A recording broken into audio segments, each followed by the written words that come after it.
ఓం నమో భగవతే శ్రీ రమణాయ. సిరిడి మహారాష్ట్రలోని అహ్మదనగర్ జిల్లా కోపరుగాం తాలూకాలోనున్నది. బాబా వచ్చిన మొదటి దినములలో షిరిడి మట్టితో నిర్మించిన 80 పూరి ఇండ్లుగల చిన్న గ్రామము నేడు గొప్ప గొప్ప భవనములతో గొప్ప పట్టణముగా మార్పు చెందినది. హైదరాబాదు నుండి రైలులో మన్మాడు వరకు వెళ్లి ఎచ్చట నుండి షిరిడీకి బస్సులో వెళ్లవలెను, లేదా నేరుగా హైదరాబాదు నుండియే బస్సులో షిరిడీ చేరవచ్చును.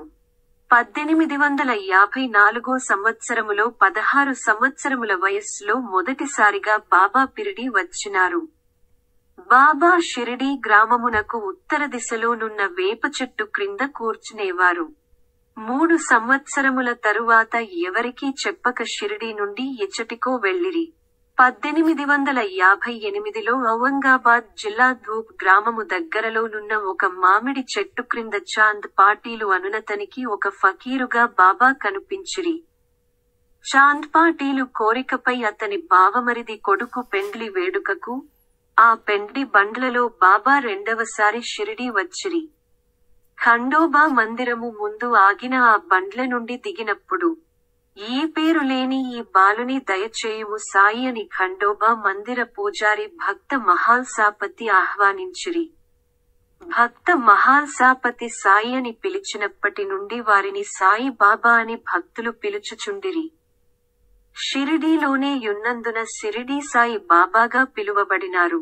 రెండవసారి 1858లో షిరిడీ వచ్చినప్పటికి బాబా వయస్సు 20 సంవత్సరములని గుర్తించిరి.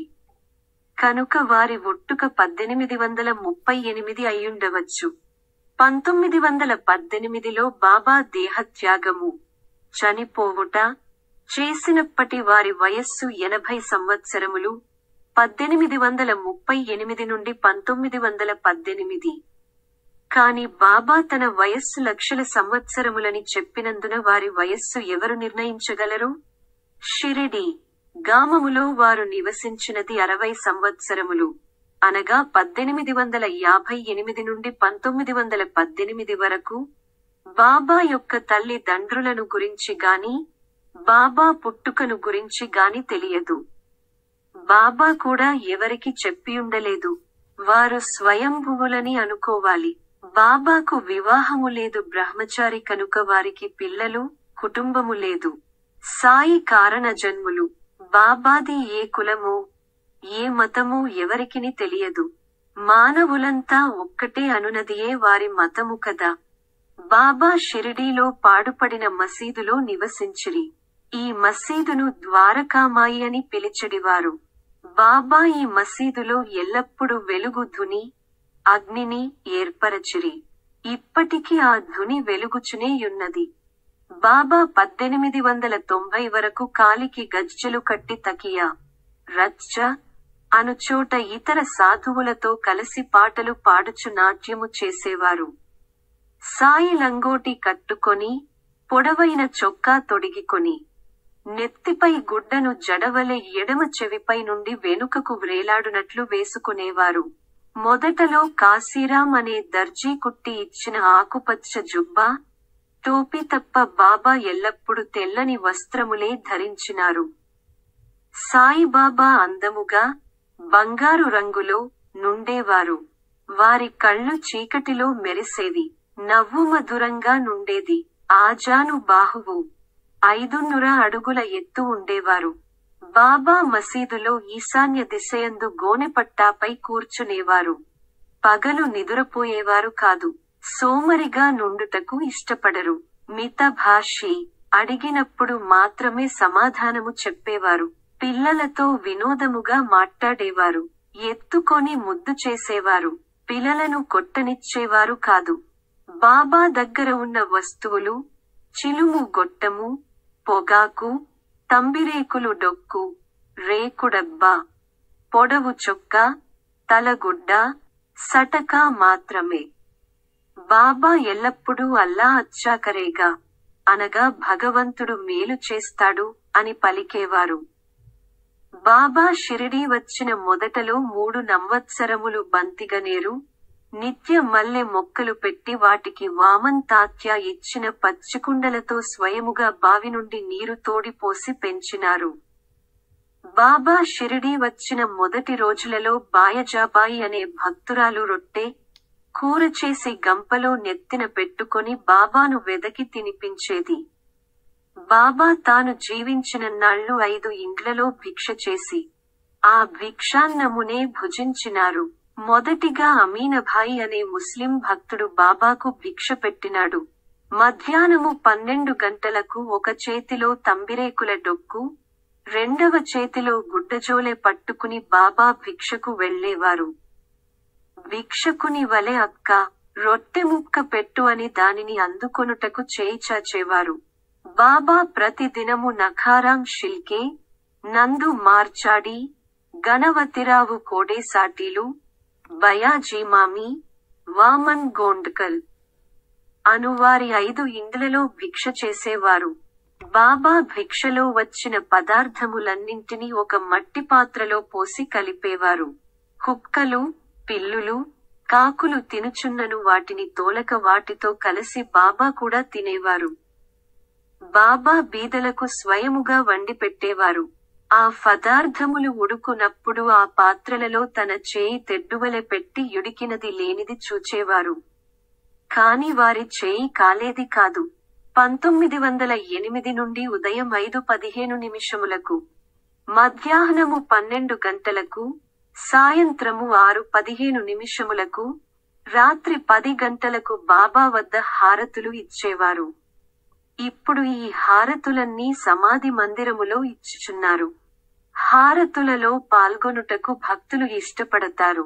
మధ్యాహ్న హారతి అయిన తరువాత బాబా మసీదు బయటకు వచ్చి రోడ్డు ప్రక్క గోడకు ఆనుకొని భక్తులకు ఊది నోసటన పెట్టి చేతులలో పోసేవారు. అన్నా, మధ్యాహ్న భోజనమునకు పొమ్ము. బాబా బసకు పో, బాపు, భోజనము చేయుము అని ప్రతి భక్తుని ఆప్యాయతతో పలుకరించేవారు. భక్తుల వద్ద బాబా దక్షిణగా ధనము తీసుకునేవారు. ఆ సాయంత్రమే ఆ ధనమంతయు బీదలకు పంచేవారు. సాయి తత్వములో మొదటిది సర్వమత సమైక్యత. అన్ని మతముల వారిని కలిసి మెలసి జీవించుమని బాబా చెప్పువారు. మసీదులో సహపంక్తి భోజనము పెట్టేవారు. మసీదులో శ్రీరామనవమి రోజున హిందువుల పండుగైన శ్రీరామనవమి, మహమ్మదీయుల చందనోత్సవము ఒకే రోజున జరిపేవారు. 2 మతముల వారు ఇందులో కలిసి మెలసి పాల్గొనేవారు.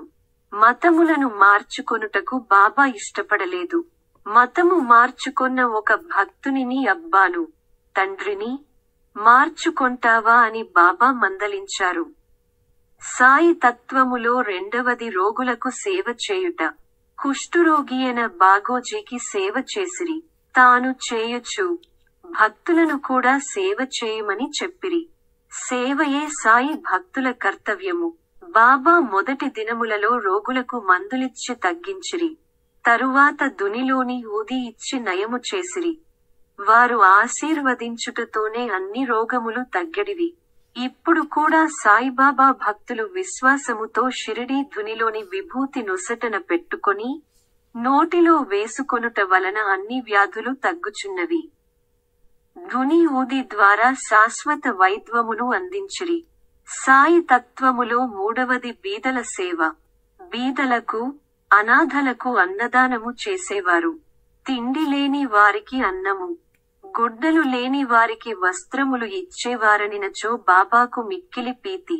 మానవ సేవయే మాధవ సేవయని భక్తులకు తెలుపుటకై తాను మానవ సేవ చేసి తన భక్తులచే ఇప్పుడును చేయించుచున్నారు. సాయి తత్వములో నాల్గవది సర్వజీవ, జంతు, పశు, పక్ష్యాదుల యందు దయగలిగి యుండుట. దీనినే భూతదయ యందురు. ఆకలిగొన్న ఒక కుక్కకు ఆహారముగా రొట్టె పెట్టినప్పుడు అది తన ఆకలి తీరినట్లేనని బాబా లక్ష్మీబాయి షిండేతో, ఆత్మారాముని భార్యతో చెప్పిరి. సర్వజీవులలో తనను దర్శించమని చెప్పిరి. శ్యామకర్ణ అనే గుర్మును కొట్టిన దెబ్బలు తన శరీరము మీద చూపి, ప్రాణముగల ఏ జీవిని హింసించినను తనను హింసించినట్లెనని. కనుక ఏ జీవిని హింసించవలదని చెప్పిరి. బాబా తత్వములో 5వది దుష్టులను సహితము ద్వేషించక సన్మార్గులను చేయుట. ఎందరో దుష్టత్వము గలవారు సాయి అనుగ్రహము వలన సన్మార్గులగుచున్నారు. ఎవరిని నిందించరాదనియు బోధించిరి. ఒక భక్తుడు మరియొక భక్తుని అతడు లేనప్పుడు హీనముగా తిట్టినాడు. బాబా ఆ తిట్టిన భక్తునకు ఒక పందిని చూపి ఆ పంది కసువు ఎంత రుచిగా తినుచున్నదో, నీ సోదరునే నీవు తిట్టుట నీ స్వభావమట్టిది అని మందలించిరి. బాబా దేహత్యాగము తరువాత వేదవ్యాస్ అనే బాబా భక్తుడు IAS పరీక్ష ప్యాసై ఉద్యోగము లభించు వరకు బాబా అనుగ్రహమును పొందిరి. వీరు ఇప్పుడు హైదరాబాదులోనున్నారు. ఇప్పుడు కూడా ఎందరో విద్యార్థులు సాయిబాబా చెప్పిన పద్ధతులనాచరించుచు, చరిత్ర పారాయణ చేయుచు పరీక్షలలో కృతార్థులగుట జరుగుచున్నది. అన్ని దేవతా స్వరూపములు నేనేనని తెలుపుచు, బాబా భక్తుల కోరికల ప్రకారము ఆయా దేవతా రూపములలో దర్శనమిచ్చుచున్నారు. భక్తుల కోరికననుసరించి రాముడుగా, మారుతిగా, విఘ్నేశ్వరుడుగా, పండరీనాథుడుగా, దత్తాత్రేయుడుగా దర్శనమిచ్చిరి. భక్తులకు వారి సద్గురు రూపములుగా కూడా దర్శనమిచ్చిరి. ఎంత దూరములో నున్నను భక్తులు ఆపదలో నుండి ఆర్తితో సాయి అని పిలిచిన వెంటనే బాబా షిరిడీలోనే యుండి ఆ భక్తులకు దర్శనమిచ్చి కాపాడుచున్నారు. సముద్ర మధ్యలో నౌక మునిగిపోవునప్పుడు ఆ నౌకాధికారి సాయి అని మనస్ఫూర్తిగా పిలిచిన వెంటనే బాబా అచ్చట దర్శనమిచ్చి నౌకతో పాటు ఆ నౌకాధికారిని రక్షించిరి. 1908లో గురు పూర్ణిమ, ఆషాఢ పూర్ణిమ రోజున కృష్ణాజీ నూల్కరను గురు పూజోత్సవము జరుపుకొనుమని బాబా చెప్పిరి. ఇది ఒక్కటే బాబా స్వయముగా జరుపుకొనువముని చెప్పిన ఉత్సవము. మంత్రోపదేశములు చేయుట వారి విధానము కాదు. బాబా సద్గురువుగా భక్తులను అనుగ్రహించి, వారిని సన్మార్గులను చేసి సుఖశాంతులు ప్రసాదించుచున్నారు.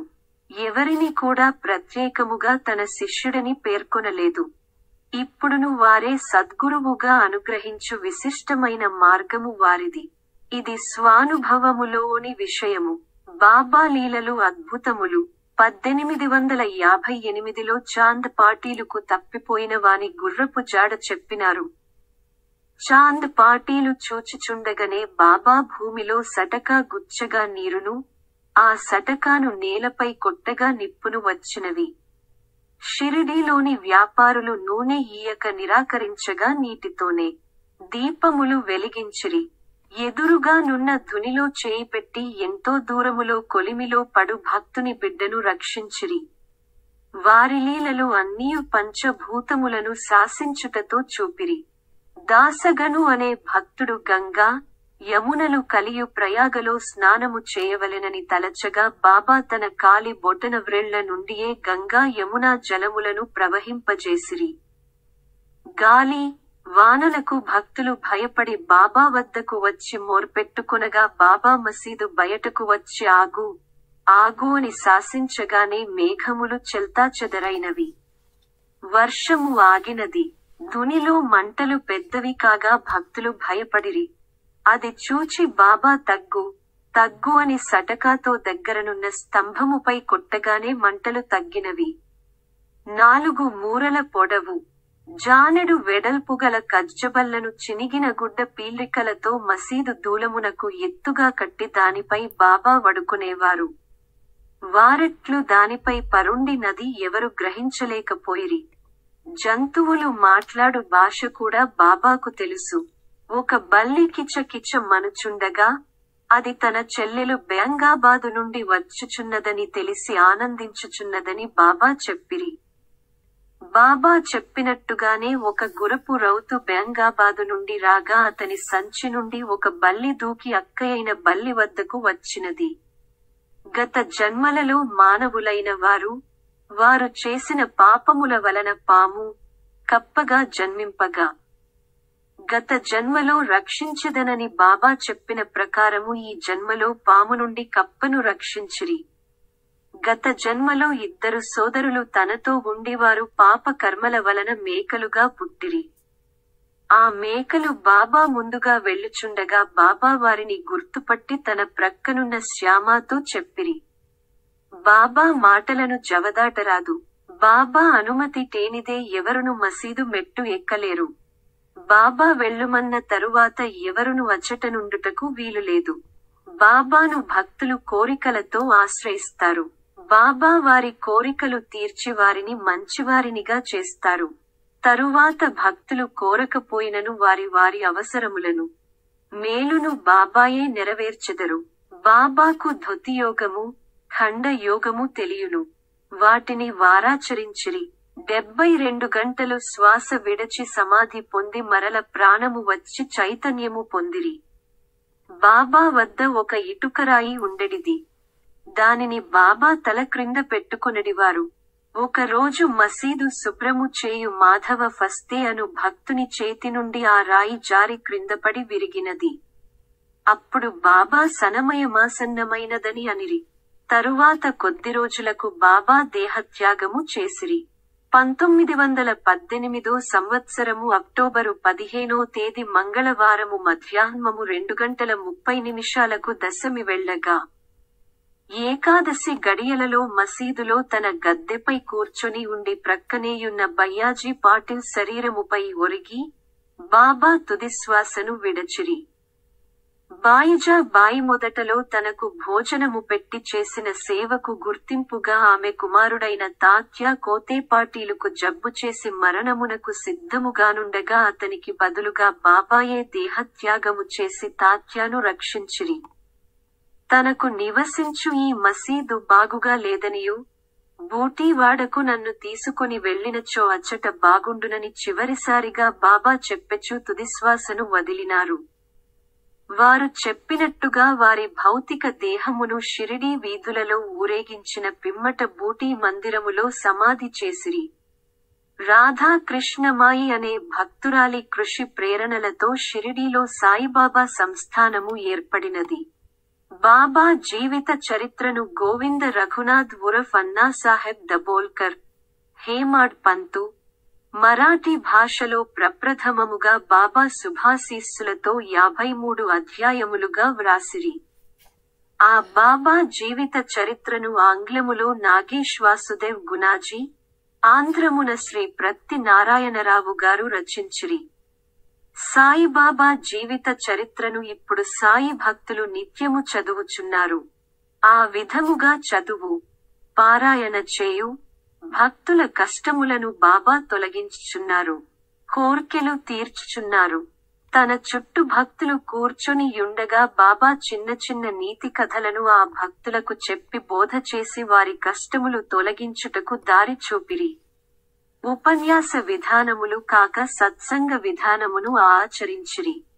షిరిడీలో చూడవలపినవి ఖండోబా దేవుని మందిరము, మారుతి ఆలయము, ద్వారకామాయి, చావడి, గురుస్థానము, లేండి తోట, నమాధి మందిరము, లక్ష్మీ మందిరము, శివ, శని, విఘేశ్వర ఆలయములు, శ్రీమతి లక్ష్మీబాయి షిండే, శ్రీ భక్తవు వోల్చావతి, ఉద్దవరావు దేశ పాండే గృహములు, బాబా వాడిన తిరుగలి, స్నానము చేసిన బండ, వంట చేసిన పొయ్యి, తులసికోట మొదలగు వస్తువులు ద్వారకామాయిలోనున్నవి. ఇచ్చట భక్తులు ధ్యాన, పారాయణలు చేయుచుందురు. చావడిలో బాబా వాడిన కొయ్య కుర్చీ, బాబా దేహాత్యగము చేసిన తరువాత వారి దేహమును ఉంచి స్నానము చేయించిన బల్ల, చక్రాల కుర్చీ వెనుక భాగములోని ఒక గదిలో ఉన్నవి. రెండవ గదిలో బాబా ఫోటోలున్నవి. ఈ రెండవ భాగములోనికి స్త్రీలు వెళ్లరాదు. డిసెంబర్ 10, 1910 నుండి బాబా ఒకరోజు మసీదులోను, ఒకరోజు చావడిలోను పడుకునేవారు. చావడిలో పడుకునే రోజున మెళతాళములు, డీవిటీలు, పల్లకి, రథము, భజన నాట్యములతో ఊరగింపుగా వెళ్లేవారు. ఇప్పుడు కూడా షిరిడీలో ప్రతి గురువారము రాత్రి చావడి ఉత్సవము వైభవముగా జరుగుచున్నది. షిరిడీ వెళ్ళు భక్తులు హారతులు మరియు ఈ చావడి ఉత్సవములో పాల్లానుటకు ఉత్సాహము చూపుదురు. 1912 సంవత్సరం శ్రావణ పూర్ణిమ నాడు గురుస్థానములో వేప చెట్టు క్రింద బాబాచే స్పృశింపబడిన బాబా పాదుకలను ప్రతిష్ఠించిరి. శుభములు కలుగునని ఇచ్చట భక్తులు దీపములు పెట్టి ధూపము సాంబ్రాణి పోగ వేయుదురు. ఇది తన గురుస్థానమని బాబా చెప్పిరి. నేను దేహత్యాగమును చేసిన తరువాత కూడా ఎక్కడైనను ఎప్పుడైనను నా గురించి తలచినచో నేను అక్కడే యుందును అని బాబా చెప్పిరి. బాబా అభయ ప్రధానమిచ్చినట్ల శ్రీ బాపట్ల హనుమంతరావు గారు అను భక్తుని చినగంజాము వద్ద రైలు పట్టాలపై నుండి ప్రక్కకులాగి రైలు క్రింద పడకుండా రక్షించిరి. 1935 నవంబరు 20వ తేదీన న్యాయవాది అయిన శ్రీ వేమూరి వెంకటేశ్వర్లు గారు తెనాలిలో రైల్వే స్టేషనుకు గుర్రపు బండిలో వెళ్ళుచుండగా ఆ బండి కాల్వలో పడు సమయమున బాబా వెనుక నుండి పరిగెత్తుకొని కేకలు వేయుచు బండిని ఆపి రక్షించిరి. మాతాజీ కృష్ణప్రియ భర్త శేషగిరిరావు గారికి బాబా మాతాజీ కృష్ణప్రియ రూపమున దర్శనమిచ్చి కమ్మనిటి అందించి తాను ఏ రూపములోనైనా ఇప్పుడును రాగలనను లీల చూపిరి. నద్గురువులకు సాయి సామ్రాట్ వంటివారని, సాయి బాబాను సేవించుట భగవంతుని సేవించుటయేనని మోహర్ బాబా అన్నారు. పూలమ్మగా ప్రసిద్ధి చెందిన సాయి భక్తురాలు మాతృశ్రీ చుండూరు కామేశ్వరమ్మ గారు, మరో విష్ణువైన సాయిబాబా మనకు అండగా ఉన్నాడు. ఇక నీవు మంత్రాలు కాని తాయెత్తులు కాని ఎవరిని ఆశ్రయించుట కాని చేయవద్దు అని జూలై 2093న ఈ రచయితతో చెప్పిరి. నాపై దృష్టిని నిలుపు, నన్ను సంపూర్ణముగా నమ్ము, అప్పుడు నేను నీ బాధ్యత వహించుదును అని బాబా అభయ ప్రధానమిచ్చిరి. సాయి సాయి అని తలచుచు నా ఆకారమునే గుర్తుంచుకొని నా లీలలు మననము చేసినచో నీవు ఎక్కడనున్నా నిన్ను కాపాడుచు ఉంటాను అని బాబా అన్నారు. ఇప్పుడు పాటించుచున్నారు. సాయి బాబా ఇప్పుడును దర్శనమిచ్చుచు కాపాడుచున్నారు. కనుక పెద్దలే కాదు, బాలబాలికలారా, మీరు కూడా సాయిబాబాను నమ్మినచో మీకును బాబా మేలు చేసి విద్యాబుద్ధులు కలిగించి మీ అభివృద్ధిని ఎప్పటికప్పుడు చూచుచుందురు.